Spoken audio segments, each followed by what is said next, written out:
रंग तरंग। मैं हूं आपकी होस्ट ज्योतिका। कला जगत की सारी गतिविधियां लेकर हम एक बार फिर आपके सामने हाजिर हैं। आज आपको ले चलेंगे बच्चों की दुनिया में। जश्न बचपन थिएटर उत्सव की कुछ झलकियां देखेंगे। उसके बाद कृष्णा के जीवन को और बेहतर तरीके से समझने की कोशिश होगी। फिर आपको ले चलेंगे ट्रेड फेयर, जिसकी शुरुआत होने वाली है। क्या है इस बार ट्रेड फेयर का थीम, किस तरह से तैयारियां चल रही हैं, ये भी देखेंगे। और फिर रुक करेंगे एक अनोखे फैशन शो का। तो फिर देर किस बात की, आइए शुरुआत करते हैं प्रोग्राम रंग तरंग की। जश्न बचपन। हर साल आयोजित होने वाला ये बाल थिएटर उत्सव अब थोड़ा सा बड़ा हो गया है, क्योंकि अब ये अंतर्राष्ट्रीय होने वाला है। इस साल इस थिएटर उत्सव में क्या कुछ खास होगा, ये तो हम आपको दिखाएंगे ही। साथ ही देखेंगे कि इस बार दुनिया भर से नन्हे मुन्ने 12 दिन तक अपने कला का प्रदर्शन किस तरह से करते हैं।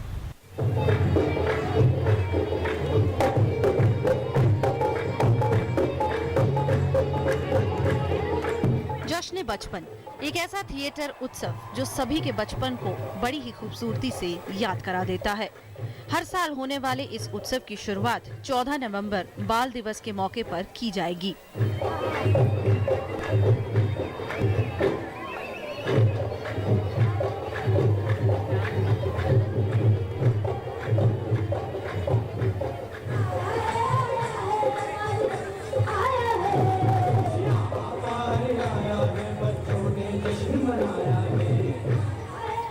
नवंबर तक चलने वाले इस उत्सव को पहली बार अंतर्राष्ट्रीय बनाया गया है। जश्न बचपन के इस 13वें संस्करण में देश ही नहीं दुनिया भर से बाल कलाकार अपने हुनर का जादू बिखेरेंगे।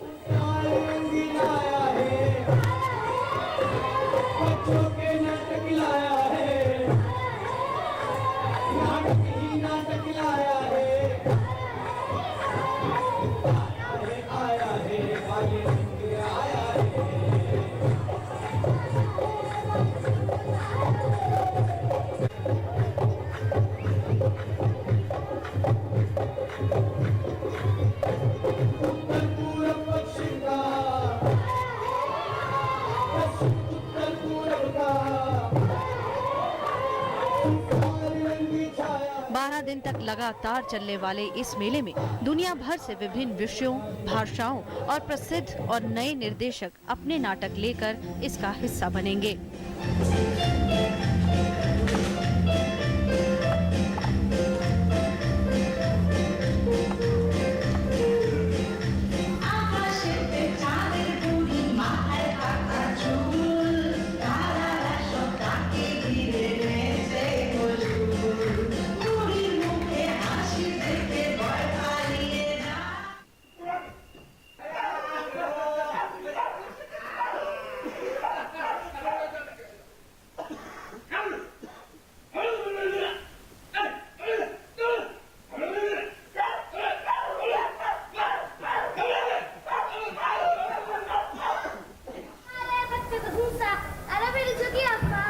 इस बार 20 प्रस्तुतियां भारत और 7 नाटक विदेशी होंगे, जिसमें 500 से ज्यादा कलाकार हिस्सा लेंगे और Sri Lanka, Pakistan, Turkey, Israel, France और स्विट्जरलैंड जैसे देश शामिल होंगे।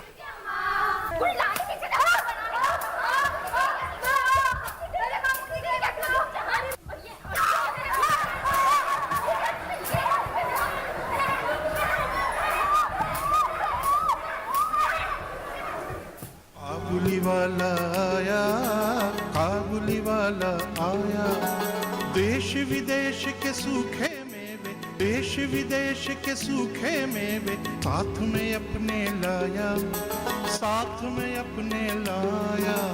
काबुली वाला आया, काबुली वाला आया, काबुली वाला आया, काबुली वाला आया। हर बार की तरह बुनियादी सहूलतों से वंचित और विभिन्न गैर सरकारी संस्थाओं से बच्चों को इस मेले में आमंत्रित किया गया है, ताकि उन्हें भी समाज की मुख्य धारा से जोड़ा जाए।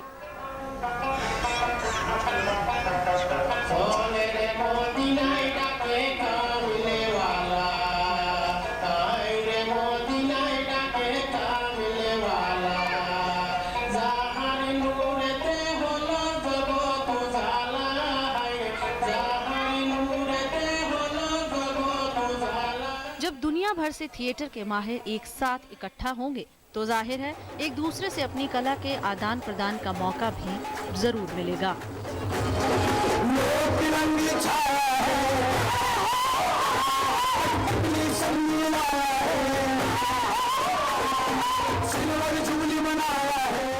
आम लोग और बच्चे भी कलाकार बच्चों और निर्देशकों से मिल पाएंगे।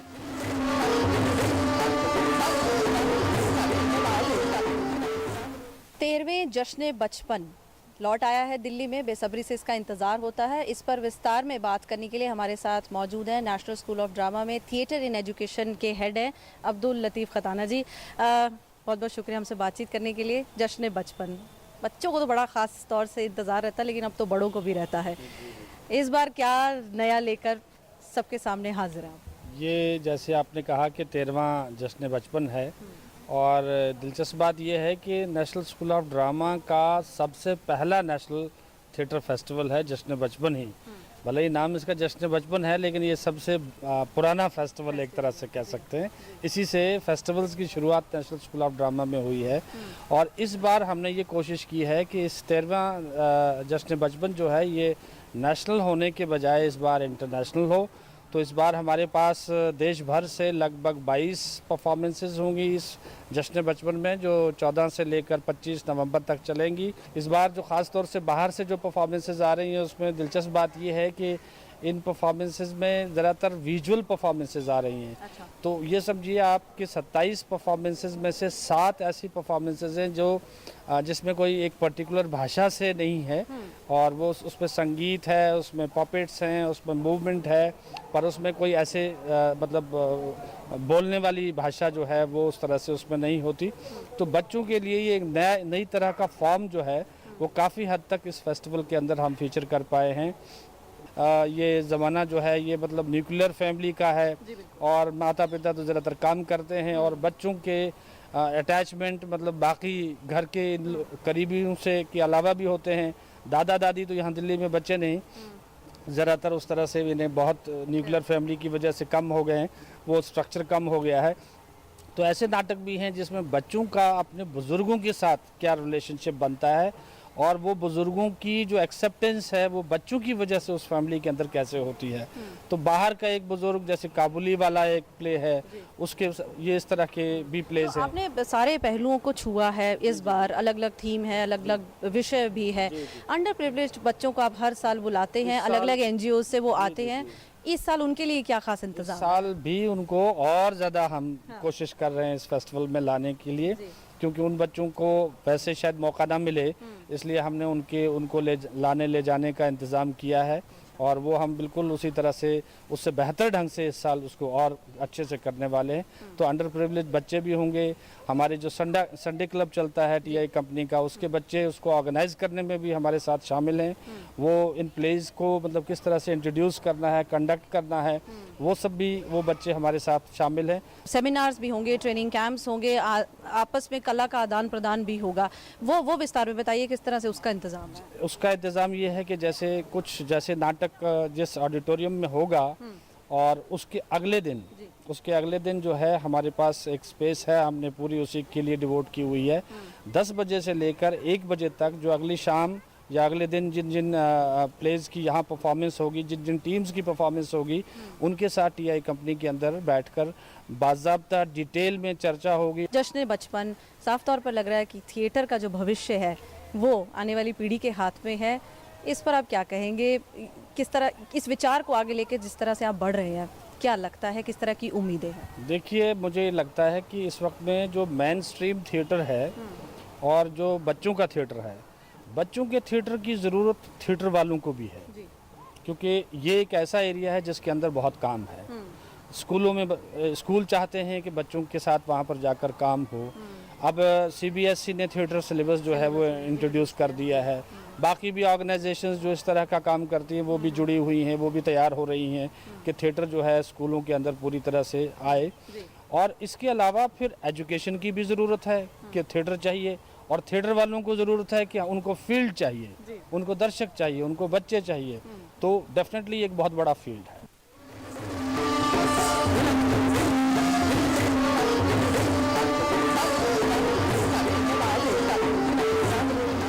हुनर के साथ इस उत्सव में जहां बच्चे सभी का दिल जीतेंगे, वहीं थिएटर का भविष्य भी तय करेंगे। और इन सभी प्रस्तुतियों को देखकर ये साफ हो जाएगा कि थिएटर की ये कला आने वाले समय में और मजबूत ही होगी।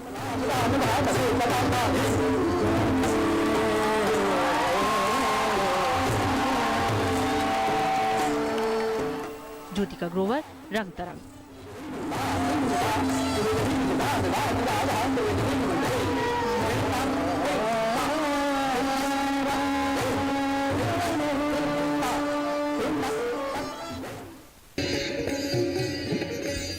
हर साल दिल्ली में आयोजित होने वाले ट्रेड फेयर की धूम पूरी दुनिया में मच जाती है। इस साल ट्रेड फेयर में क्या कुछ खास होगा, क्या है इस बार की ट्रेड फेयर की थीम और आप इस ट्रेड फेयर का हिस्सा कब बन पाएंगे, ये सभी कुछ हम आपको बताएंगे अपनी इस रिपोर्ट में। दिल्ली के प्रगति मैदान में लगने वाले सालाना व्यापार मेले की तैयारियां जोरों पर हैं। इस बार 36वें भारतीय अंतर्राष्ट्रीय व्यापार मेले की थीम डिजिटल इंडिया रखी गई है। मेले में दक्षिणी कोरिया को भागीदार देश और बेलारूस को फोकस देश बनाया गया है। मेले में भागीदार राज्य के रूप में मध्य प्रदेश और झारखंड हैं, जबकि हरियाणा फोकस राज्य के रूप में अपनी भागीदारी कर रहा है।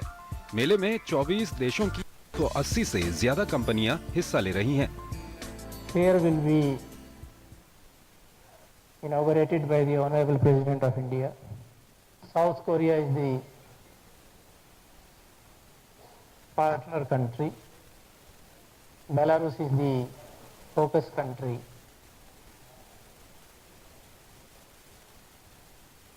And we have Madhya Pradesh and Jharkhand as the partner states, with Haryana being the focus state.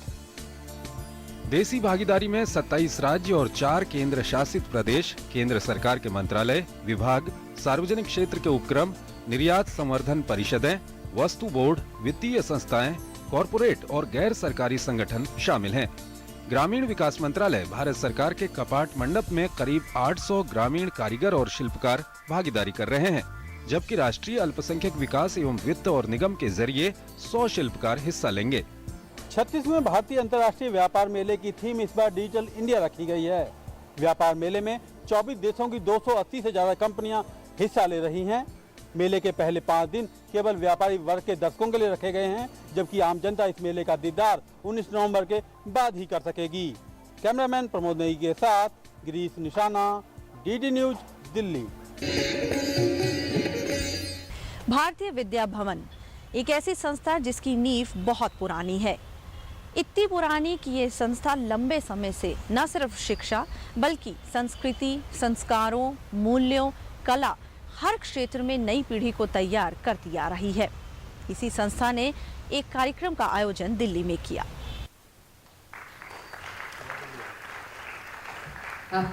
Bharatiya Vidya Bhavan शिक्षा के क्षेत्र का एक ऐसा वृक्ष है जिसकी शाखाएं देश ही नहीं विदेशों तक पसरी हैं। ये संस्थान बीते 7 दशक से ज्यादा समय से कई पीढ़ियों को न सिर्फ पढ़ने बल्कि गढ़ने का भी काम कर रहा है। भारतीय विद्या भवन का उद्देश्य सिर्फ पाठ्यक्रम या व्यवसाय आधारित शिक्षा भर ही नहीं है, बल्कि यहाँ संस्कृति, कला, योग और वैदिक मूल्यों पर आधारित शिक्षा ही मुख्य ध्येय है। अपने इसी इतिहास और विविधता को संजोए भारतीय विद्या भवन ने अपने 78वें स्थापना दिवस पर सूचना और प्रसारण मंत्री एम वेंकैया नायडू को एक यादगार भेंट की।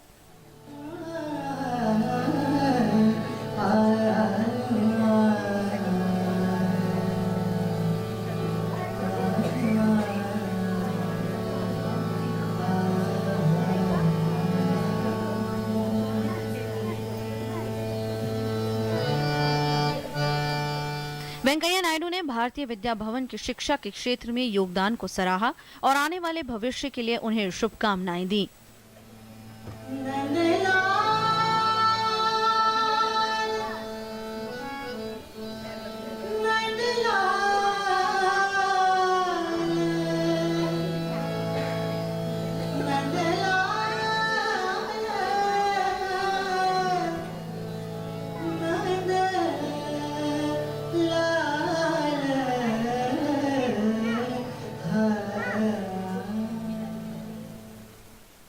भारतीय विद्या भवन देश में एकमात्र प्रतिष्ठात्मक संस्था है, नॉन पॉलिटिकल है, नॉन पार्टिजान है और बेसिक इंडियन कल्चर, संस्कृति और संस्कृत को प्रोत्साहन करने वाले एकमात्र संस्था भारतीय विद्या भवन है। This Bharatiya Vidya Bhavan is conceived as an adventure in faith in India's past, present and future, true to goal of revitalizing dharma or the moral law in its threefold aspects of truth, love and beauty, Satyam, Shivam, Sundaram. The Bhavan has been consistently striving to carry forward the adventure of faith, self-discipline, dedication, Shraddha, our Samarpana Bhav and Samanvaya also.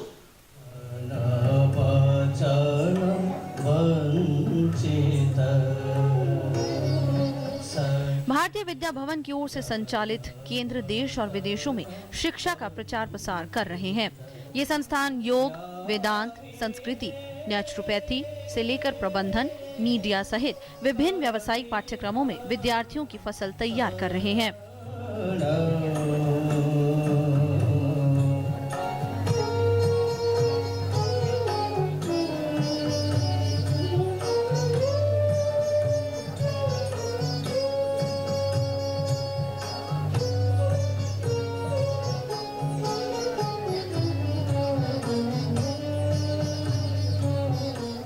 Bharatiya Vidya Bhavan का publication division पुस्तक भारती खासा प्रसिद्ध है। देश भर में इसके 375 केंद्र हैं। भवन द्वारा संचालित बुक यूनिवर्सिटी का मुख्य उद्देश्य ऐसी पुस्तकें प्रकाशित करना है जिनमें प्राचीन संस्कृति को सहेजते हुए आधुनिक शिक्षा दी जाए। इसकी स्थापना कन्हैयालाल मुंशी जी ने 7 नवंबर 1938 को महात्मा गांधी की प्रेरणा से की थी।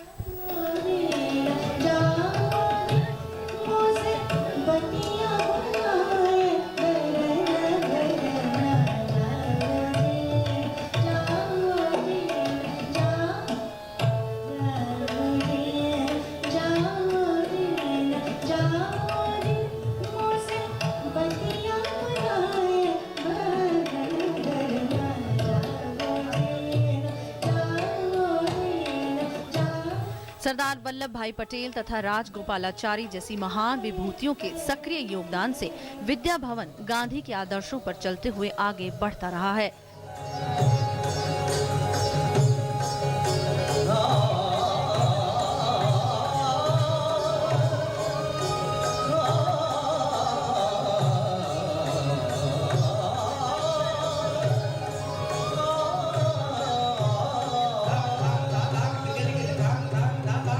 संस्था ने भारत की संस्कृति का विदेशों में भी प्रचार किया है। भारतीय विद्या भवन के 8वें संगीत समारोह के अंतिम दिन प्रसिद्ध हिंदुस्तानी शास्त्रीय संगीत गायिका शुभा मुद्गल के शास्त्रीय संगीत और लोकप्रिय संगीत के अद्भुत मेल और पंडित ब्रज नारायण के सरोद की धुनों ने इस कार्यक्रम को और भी खास बना दिया था।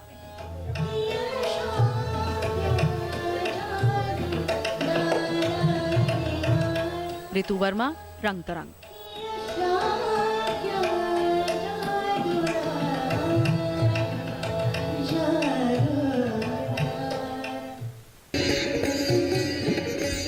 अब आपको एक अनोखे फैशन शो में लिए चलते हैं। कहते हैं कला के पीछे अगर कोई मकसद जुड़ जाए तो वो और भी खास हो जाती है। रैंप पर चलती ये लड़कियां कोई आम मॉडल्स नहीं है, इनमें भी कुछ खास बात छिपी है। क्या है ये खास बात, आइए देखते हैं।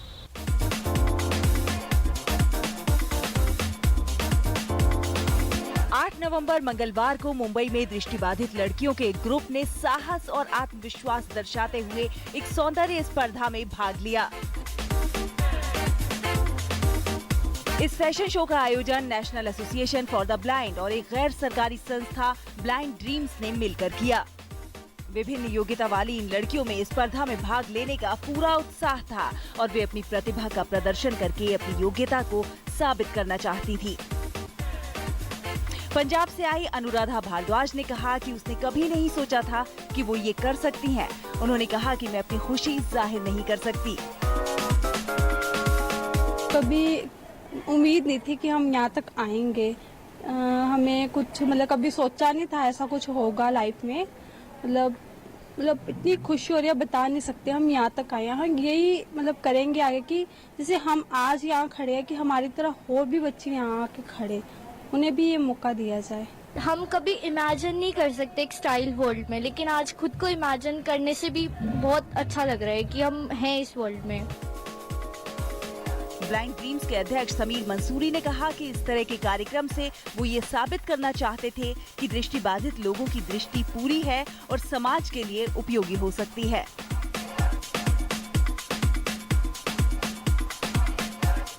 इस इवेंट को जो ऑर्गेनाइज किया गया है उसकी वजह सिर्फ यही है कि सोसाइटी अगर ब्लाइंड्स को सपोर्ट करे तो ब्लाइंड्स का विजन इतना परफेक्ट है कि वो सोसाइटी को यूजफुल हो सकते हैं।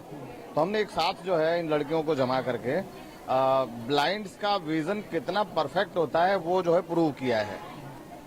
और आज इस कॉन्टेस्ट के बाद मैं प्राउड फील कर रहा हूं कि एक्सपेक्टेशन से कई गुना ज्यादा अच्छा माशाल्लाह परफॉर्मेंस किया इन लड़कियों ने। दरअसल इस कार्यक्रम के आयोजन के पीछे केवल यही कारण था कि यदि समाज ऐसे लोगों को समर्थन देता है तो उसके लिए उनकी दृष्टि पूरी है और समाज के लिए उपयोगी भी। इन लड़कियों को यहाँ लाकर उन्होंने ये साबित कर दिया है कि दृष्टिहीन लोगों की दृष्टि में कोई कमी नहीं है। मिस इंडिया प्रतियोगिता की तर्ज पर आयोजित इस सौंदर्य स्पर्धा प्रिंसेस इंडिया में कुल 44 लड़कियों ने हिस्सा लिया। रंग तरंग, डीडी न्यूज। श्री कृष्ण, ये नाम है श्री राम भारतीय कला केंद्र द्वारा आयोजित नृत्य नाटिका का, जिसमें श्री कृष्ण के हर पहलू को बेहद खूबसूरती के साथ पेश किया जाता है। आइए देखते हैं कि किस तरह से श्री कृष्ण इसमें इतने खास हो जाते हैं। छोटे से बड़े होने तक हमने माखन चोर कृष्णा की कई कहानियां सुनी है।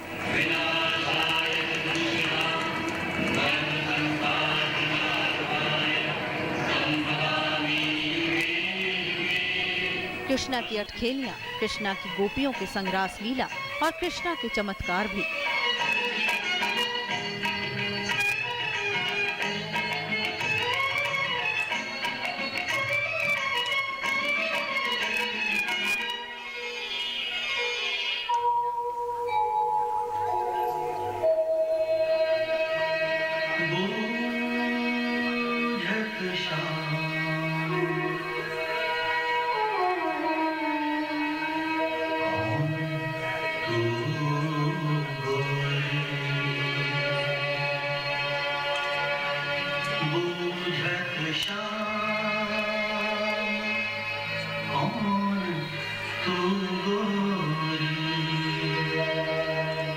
मगर कृष्णा को अगर विस्तार में कोई पेश करता है तो सबसे ऊपर नाम आता है श्री राम भारतीय कला केंद्र का, जो हर साल इसका आयोजन करता है।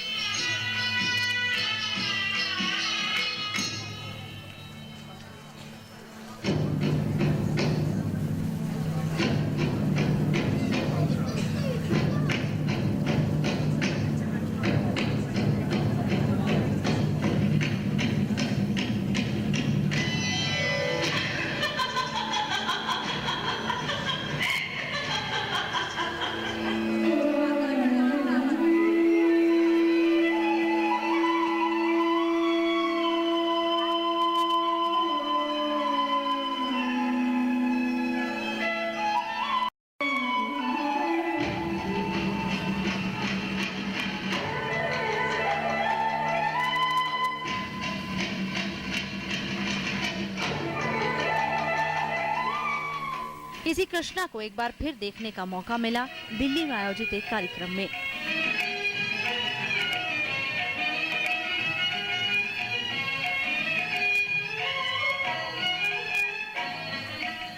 कृष्णा के जीवन के उस हिस्से को इस प्रस्तुति में दिखाया जाता है जो कि बहुत ही महत्वपूर्ण हिस्सा है, मगर दर्शकों को उसकी जानकारी नहीं है।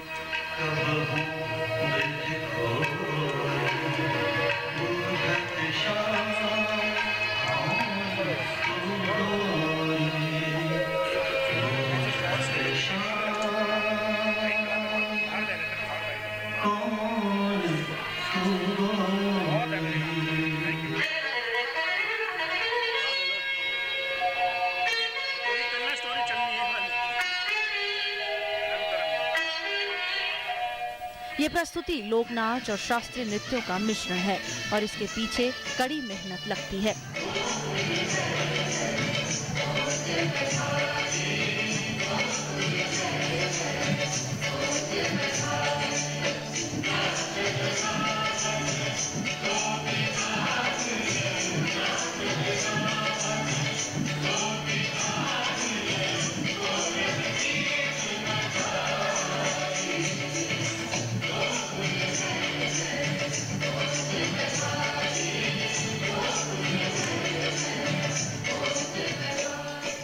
हर किरदार पर पूरी रिसर्च की जाती है और बड़ी ही बारीकी से इस पर काम किया जाता है।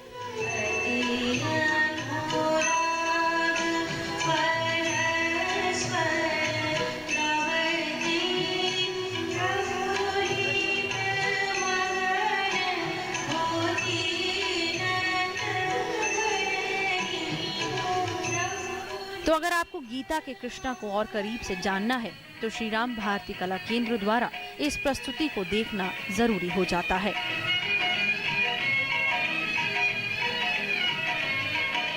ज्योतिका ग्रोवर, रंग तरंग।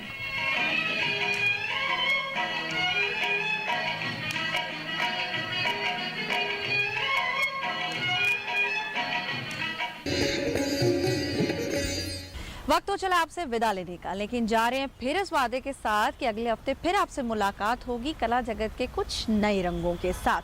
अरे हाँ, अगर आप हमारे शो के बारे में कोई भी सुझाव हमें भेजना चाहते हैं तो आप हमें ज़रूर लिखिए।